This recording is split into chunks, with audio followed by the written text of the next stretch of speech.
right, so I'm not great at math, but I am an econ major. And typically, I believe you lower prices in order to sell more. But the opposite is being requested for hundreds of Gentry homes in Kalaeloa. Chad Blair here to tell us more about this. I'm not good at math either, Grace, but thanks for having me on. This has been Ingaroon's story, and Gentry Homes is indeed developing a 390-unit project for housing out in Kalaeloa. We used to call that Barbara's Point back in the day, right? Yes. Out on West Oahu.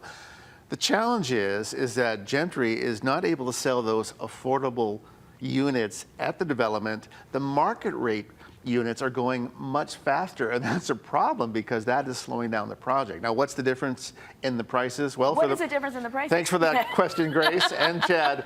For the market rate, it's about $750,000 for a 3-bedroom townhouse. And for the affordable housing rate, $685,000 for a 3-bedroom. Not quite comparable, it is smaller, but you can see the difference isn't all that much. Why not go for the larger unit? Because here's the thing, if you qualify for that affordable housing level, if you meet that income threshold, you actually have to live in the unit, and you have to live there for 5 years. You can't just flip it. Well, you can see how that may not be as desirable a situation for someone who's looking to spend that kind of money. Okay, let's go a little bit deeper into the math here, because there's a problem. If you do qualify, which is hard enough to do for those affordable homes, you have to put down about $1,500, which is almost nothing compared to the 10 to 20% that most people have to put down, right? Right. But then there's a problem with that, right? Oh, there definitely is.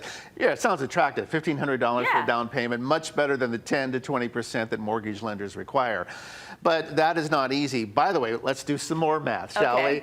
To qualify, to meet that threshold, you have to make less than 140% of Honolulu's median income. How much is that? That's about $118,000 for an individual. That's about $168,000 for a family of 4. Still sounds like a lot of money, but that shows you just how serious the affordable housing crisis is in Hawaii. That someone who's making over $100,000 has to pay for an affordable unit, not for the market rate units. So the other problem too with the math and the money is that if you put down $1,500, your mortgage is sky high. Yes, you're definitely paying monthly payments that are much higher. Now, this is not just unique to Kalaeloa. HCDA, the Hawaii Community Development Authority, controls that land. They also control Kakako.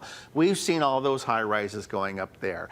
But there is a problem with affordable housing units. I mean, let's face it, developers are in this to make money. They're not crazy about the affordable housing requirement, but if they want to build in these areas, they have to follow state rules. All right, so let's get back to the crux of the story, of the fact that they want to raise the prices in order to sell more. What is the reasoning from the developer for that? Well, let's just get right to the point. It has to do with this. I mean, they're in it for, it's a business for them. I certainly understand that. But the state looks at it. We got a situation with affordable housing. Can we compromise? By the way, it's about 20% of the square footage has to be affordable in these developments. All right, so it's a really interesting article. The headline definitely caught my eye, so you should check it out. It's at civilbeat.org, or you can text 66866 to get the newsletter, and they do a much better job of the math. Yeah, no more math this morning, Grace. Yeah, we're done. We're done. We'll be right back. Thank you, Chad.